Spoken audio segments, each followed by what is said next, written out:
இந்த உலகத்திலே ஒன்றானதோ இந்த உலகம், இரண்டானதோ எனது இரு நேத்திரங்கள் என்று சொல்லக்கூடிய சந்திரன் சூரியன், மூன்றானதோ மும்மூர்த்தி தேவர்கள், நான்கானதோ இந்த உலகத்தையே படைத்தருகின்றது ரிக் யஜுர் சாம அதர்வண வேதங்கள் என்று சொல்லக்கூடிய 4 வேதங்கள், ஐந்தானதோ நீர் நிலம் காற்று ஆகாயம் நெருப்பு என்று சொல்லக்கூடிய பஞ்சபூதங்கள், ஆறானதோ யார் என்று தெரியுமா? யார்?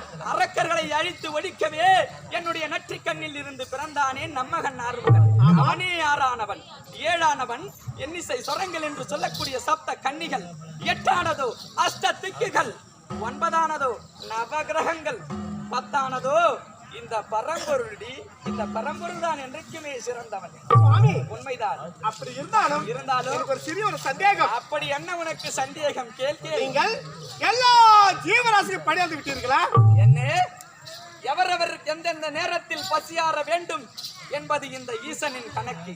அவரவர் கால கணக்கின் பிரகாரம் இன்றைய நாள் தினத்திலே சரியாக படி அளந்து வந்து விட்டேன். சுவாமி அதில் என்ன உனக்கு சந்தேகம்?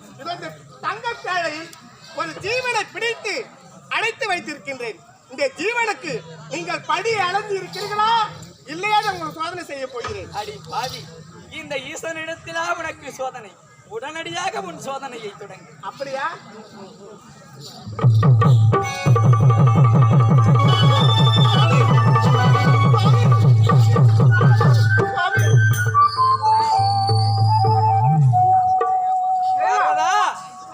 அறியாமல் தவறு செய்து விட்டேன். ஆனால் அந்த ஜீவனுக்கு மன்னித்து விடுங்கள் சுவாமி. இப்பொழுதாவது இந்த பரம்பொருள் யார் என்று தெரிந்ததா? ஆகவே இந்த சிவனே சிறந்தவன். பார்வதா, ஏன் சுவாமி நாம் வேறு நீ வேறு பிரித்து பேசுகிறீர்கள்? இருவரும் ஒன்று தானே. என்ன இருவர் ஒன்றாக இருந்தாலும் இந்த அகில உலகத்துக்கு இந்த ஈசனே சிறந்தவன். சுவாமி என்ன போத நிறுத்துங்கள். பார்வதா, இந்த சக்தி இல்லையா இந்த சிவம் இல்லை? சக்தி இல்லையே சிவம் என்பது கிடையாதா? இந்த வாதம் பார்வதா, இந்த உலகத்திலே நீதான் படைத்தாய் என்று இத்தனை வாதம் செய்கின்றாய். உண்மையாக எப்படி? சுவாமி கல் தோண்ட மண் தோண்ட காலத்து உருவான ஆதி சக்தியே. அதனால் இந்த உலகத்தில் சிறந்தவளே சக்தி. இந்த சக்தி இல்லையே இந்த சிவம் இல்லை. நீதான் என்னை படைத்தாய் என்று மனதிலே கர்வத்தை கொண்டிருக்கின்றாயா? பார்வதா, இதோ அமர்ந்திருக்கின்றார்களே இந்த பாமர மக்களுக்கு தான் தெரியாது, உனக்குமா தெரியாது? நீதான் என்னை படைத்தாய் என்பது நிஜம் என்பது கிடையாது. பார்வதா, நீ பிறப்பதற்கு முன்பதாகவே, அதாவது கல் தோன்றி மண் தோன்றா காலத்திலே நீ பிறந்திருக்கலாம். ஏன் என்னையே நீ படைத்திருக்கலாம். ஆனாலும் அன்றைய நாள் தினத்திலே நீ அகார விகார தோற்றத்தோடு பிறந்து உனக்கேற்ற ஒரு ஆடவன் வேண்டும் என்று கங்கை கரைக்கு சென்று மண்டியிட்டு மணலை குவித்தாயே. இருள் சூழ்ந்த இந்த உலகத்திலே உனக்கு வெளிச்சத்தை கொடுத்தது யாரடி? இந்த ஈசனோட ஜுவாலை. நீ தோன்றா காலத்திலே நான் கரும்பாறையாக தோன்றினேன். ஆனால் எப்படி உருவம் பெற்றேன் பார்வதா?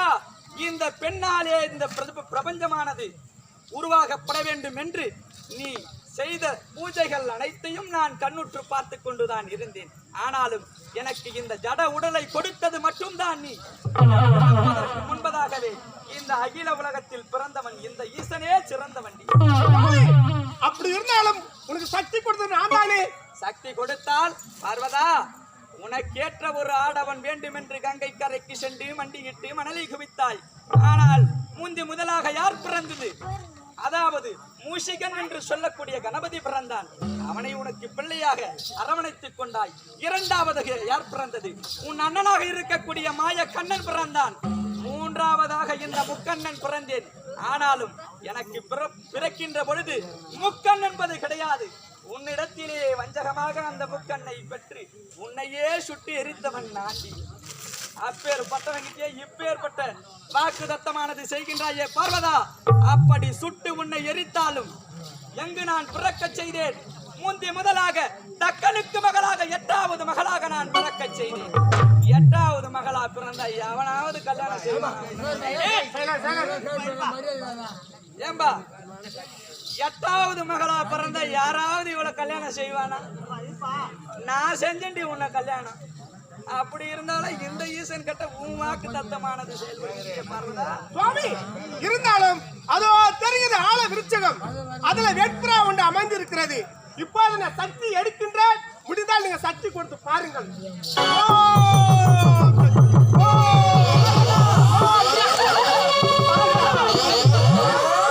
இந்த வீண் விபரீதம் இப்போது தெரிந்து கொள்ளுங்கள், இந்த உலகத்திலே சக்தி தான் சிறந்தவள். பார்வதா, நமக்குள் இருக்கும் வாதத்திற்கு அந்த உயிரினமானது என்ன செய்தது? உடனடியாக அதன் சக்தியை கொடு. அப்படியா? உடனடியாக கொடு.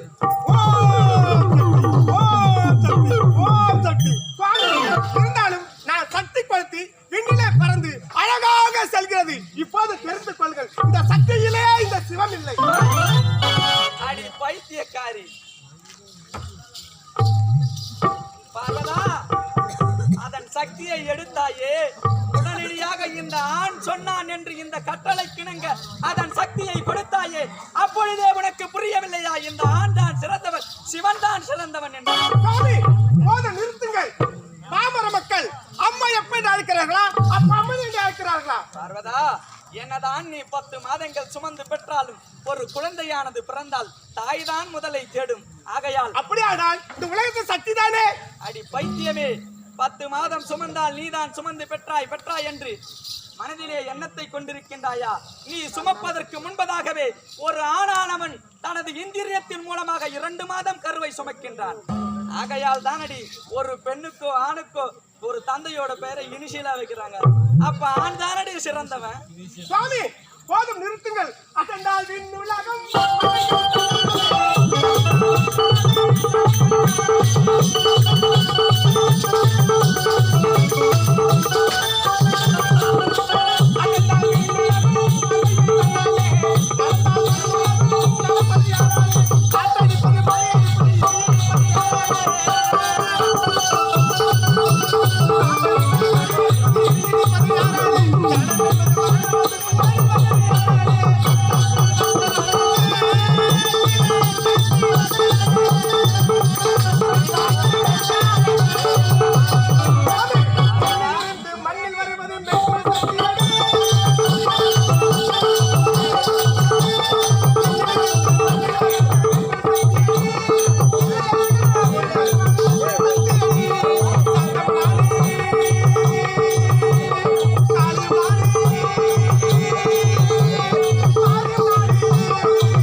பார்வதா, இந்த உலகத்திலே சிறந்தவள் சக்திதான், தாய் தான் சிறந்தவள் என்று சொல்கிறாயே. ஒரு நாள் தினத்திலே தாய் தானே இந்த உலகத்துக்கே தாயாக இருக்கக்கூடிய உமா பரமேஸ்வரி, நீ என்னடி செய்த அன்றைய நாள் தினத்திலே? பார்வதா, அன்றைய நாள் தினத்திலே இந்த பரமன் படியளக்க வேண்டும் என்று உன்னிடத்திலே விடையானது கேட்டேன். சுவாமி, இன்றைய நாள் தினத்திலே நீங்கள் மட்டும் தனித்து செல்கின்றீர்களே படியளக்க, நானும் உங்களுடனே வருகிறேன் என்று என்னிடத்திலே கூவி முறையிட்டாயே. ஆனாலும் நான் உனக்காக மனமிறங்கி என்ன செய்தேன்? உன்னுடனும் நானும் புறப்பட்டேன் படியளக்க. அப்படி புறப்படுகின்ற பொழுது அந்த பாண்டிய மன்னனின் கானக மார்க்கமாக செல்கின்ற பொழுது அங்கு இருக்கின்ற கானகமெல்லாம் தீப்பற்றி எரிந்து கொண்டிருந்தது. ஆனால் அந்த தீயிலே ஒரு பெருத்த பன்றியானது ஒரு 10 குட்டிகளை ஈன்று அதற்கு உணவானது அளிக்க முடியாமல் அந்த அக்னி ஜுவாலையிலே தன் உயிரையானது மாய்த்து கொண்டு இருந்தது.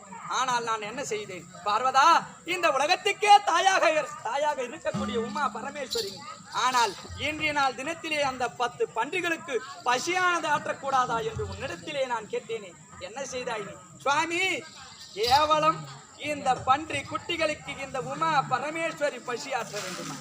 சுவாமி, என்னால் முடியாது என்று சொன்னாய். உடனடியாக நான் என்ன செய்தேன்? நான் அன்றைய நாள் தினத்திலே பெருத்த பன்றி என்று சொல்லக்கூடிய பெரிய ஆண்டவன் அவதாரம் எடுத்தேன். அன்றைய நாள் தினத்திலே அந்த 10 பன்றிகளின் பசியை நான் ஆற்றினேன். அப்பொழுது என்ன உனக்கு சாபம் கொடுத்தேன்? அடியே, இந்த உலகத்துக்கே தாயாக இருக்கக்கூடிய நீ எப்பொழுது ஒரு சிசுவின் பசியை ஆற்ற மறந்தாயோ, இந்த உலகத்திலே கொடும் பாவியாக போக கடவாய். ஆனால் கொடும் பாவியாக கானகமெல்லாம் சுற்றி திரிந்து என்னுடைய பாதத்திலே வந்து விழுந்து, சுவாமி, எப்பொழுது எனக்கு இந்த சாப விமோச்சனம் தீரும் என்று கேட்கின்ற பொழுது, அடியே பார்வதா, ஒரு நாள் தினத்திலே நான் பெரிய ஆண்டவன் என்று சொல்லக்கூடிய பெருத்த பன்றியின் அவதாரம் எடுப்பேன். அன்றைய நாள் தினத்திலே எப்பொழுது அந்த 10 பன்றி குட்டிகளுக்கு பசியை ஆற்ற மறந்தாயோ அதே பன்றியின் காலில் உன்னை விழச் செய்வேன். அப்பொழுதுதான் உனக்கு சாபம் தீரும். அந்த சாபத்தையும் தீர்த்து வந்த. அப்படி வந்தாலும் உன் அங்க கொழுப்பானது அடங்கவில்லாமல் இப்பொழுதும் ஆடிக்கொண்டிருக்கின்றாய் பார்த்தாயா?